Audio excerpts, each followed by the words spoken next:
The switch click sound still gives me so much dopamine. If you watched the Nintendo Direct on the 18th of June, you'll know we got some big Zelda news.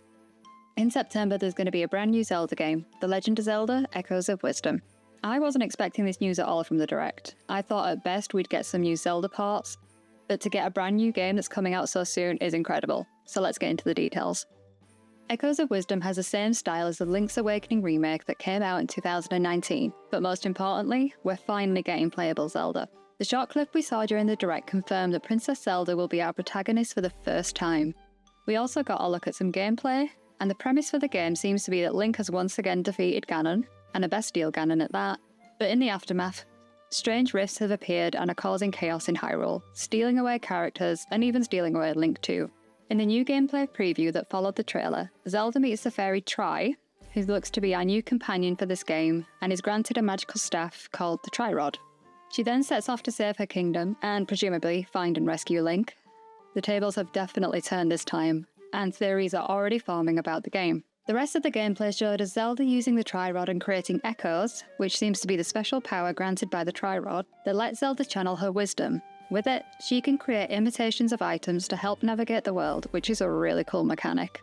Already I can imagine the kind of creativity that's going to come out of this game from the players, like some of the amazing and chaotic builds we saw for Tears of the Kingdom, and it seems like every player is going to have a really unique experience of the game because of this. So far we've seen that you can create echoes of items such as furniture, water blocks, and other items such as wooden boxes, and even monsters, making them fight on your side. I have so many questions about how combat will work in this game. Rather than the traditional fight style of combat with a sword, shield, and ranged weapons that we see Link use, it makes me wonder if Echoes of Wisdom will have a more mage build for Zelda. This means we'll mostly be fighting, using magic to summon monsters for us, or perhaps using the natural landscape to our advantage by using magic to launch rocks at enemies or use anything that we've got surrounding us.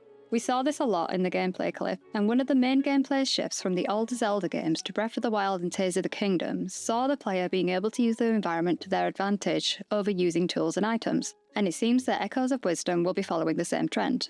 The ability to create an echo of water blocks intrigues me too, as traditionally, a lot of monsters tend to meet their end when falling into water in the Zelda game, so will we be able to traverse Hyrule summoning water to drown enemies? And is there a limit to how many echoes can be created at once? Can we as Zelda lead an army of summoned bokoblins or moblins into battle? In the gameplay clip, we did see that different items or monsters being created had differing amounts of triangle symbols around the top. This to me appears to be the cost of creating echoes of these things, and it's not a huge leap to think that this ability will expand and we'll be able to summon more as we play more through the game. The fact that the Tri-Rod utilises Zelda's wisdom to create echoes also makes me wonder if the Triforce is going to be more at the forefront of this game, as it was demonstrably absent in Breath of the Wild and Tears of the Kingdom. Wisdom is the part of the Triforce that Zelda usually holds, and is reflected in the title for one. The new names we've seen even seem to relate to the Triforce with Tri the Fairy and the Tri-Rod.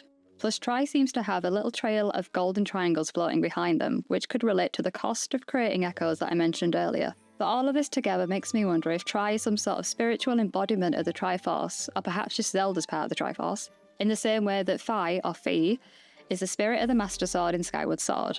Further to this, Zelda's outfit and the trailer we saw, where she is encased in a pink crystal, is very reminiscent of Ocarina of Time, a game where the Triforce was front and centre. The fact she'll have a fairy companion also seems reminiscent of classic Zelda too, and as somebody who grew up playing Ocarina of Majora's Mask, I love seeing these little throwbacks, or echoes, of the earlier Zelda games. Link is also shown in the trailer, in his traditional green tunic before he's stolen away, and he's carrying a Hylian shield. Although interestingly, he doesn't seem to be holding the Master Sword, so is Zelda going to wield the Blade of Evil's Bane in this game? In the rest of the gameplay clip, we saw a variety of different environments and settings, with some familiar characters making an appearance too, such as Impa, what looks to be Robbie from Tears of the Kingdom, and the Great Deku Tree. The Deku Scrubs even made an appearance, which made me so happy to see, as we haven't seen the Deku race for so long. These familiar Zelda standbys have made me wonder if this represents a return to more classic Zelda in this game. Are we going to have traditional dungeons again? Will this game give us back a classic fishing minigame? And of course, where is this game going to fit on the Zelda timeline? Anyway, those are just some of my initial thoughts and theories on Echoes of Wisdom, and in case you couldn't tell, I absolutely can't wait to play this game and find out more. I have high hopes. Thank you for watching my video. What else do you think we'll see in Echoes of Wisdom, and are you looking forward to playing? If you enjoyed this video, please feel free to like and subscribe. Some health issues and general life chaos have admittedly stopped me from uploading recently, but I'm hoping to return to regular uploads around Halloween or just before then.